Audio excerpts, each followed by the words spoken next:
full service ហើយម្ចាស់រថយន្តឡង់ GHO គឺគាត់រត់ខ្វះតែ120គីឡូទេគឺ10000គីឡូបងប្អូននេះបងប្អូននេះ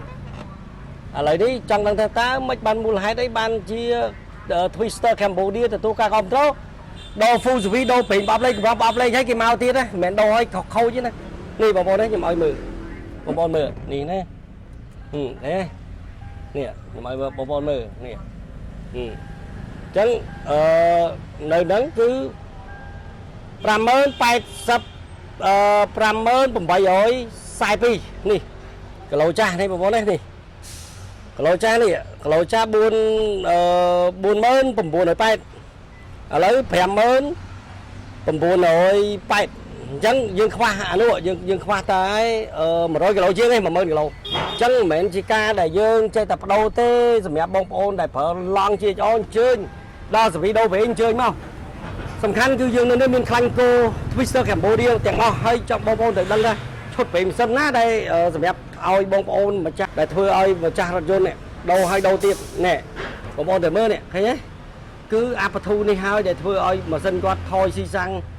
សម្រាប់ឡង់ C2 10លីត្រឡង់ GHO ហ្នឹង2 10លីត្រគឺគាត់ជន់មកឆ្ងាញ់ហើយស៊ីតាម2 10លីត្រគាត់ផ្ទៀងអញ្ចឹងមកដល់លើកទី2 full service ហើយដាក់ឡង់ទី2ហើយដាក់ឈុត530នេះខ្ញុំអត់តន់ឲ្យបដូរ540បើឡើងគេតែ50000នេះចាក់ចូលនេះ530 fully synthetic ណាបងប្អូនណា530 fully synthetic ផលិតចេញពី base stock ហើយចង់និយាយបងប្អូនថាយើងមានគេហៅថា additive package នឹងស្រាប់ទៀតនេះបងប្អូនគេនេះមាន additive មិនមែនថាប្រេងយើងអត់មាន additive ទេអញ្ចឹងយើងត្រូវដាក់អាបធូមួយទៀតគេហៅ additive ដុប advanced engine treatment ណាបងប្អូននេះខ្ញុំនិយាយប្រេងជំនួយតិចច្រឡំថាប្រេងជំនួយបន្ថែមកំហាប់ប្រេងchứមិនមែនទេ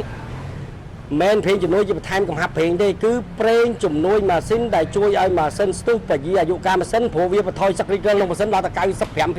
ណាអញ្ចឹងយើងដាក់530 fully synthetic ឲ្យបងប្អូនទៀតហើយថ្ងៃហ្នឹង promotion មកដល់ហើយ promotion បងប្អូន promotion មកដល់ហើយទាំងពីសាខា598និងសាខាទី1សាខាទី1គឺបរិយាកាសសាខាទី2គឺ598អញ្ចឹងមកដល់ហើយបងប្អូនណាមកទាំង517មកទាំងអីអស់ហើយអានេះគឺAlpha V6 គឺ Executive Lounge មកទាំងអស់មកថ្ងៃនេះគឺថាថ្ងៃណាក៏ពេញបាទអញ្ចឹងសូម complete អញ្ជើញមកនៅទីនេះណាបងប្អូនណាចាញ់ទៅបាត់នោះគេហៅថា Samyong Musu ទៅបាត់ហើយអញ្ចឹងនៅ517ណាបងប្អូនមកដល់ទៀតហើយអញ្ចឹងបងប្អូនដែលទទួលការគ្រប់គ្រងមិនមែនសុកគ្រប់គ្រងទេគឺគុណភាពណាបងប្អូនណានេះនៀកខ្មៅមកគូបងបាទនេះគឺជាការគ្រប់គ្រងដោយគុណភាពមិនមែនដូរគេ full service ហើយចេះតែ full service ហើយខូចឡានគេមិនមកដូរបាទសូមអរគុណ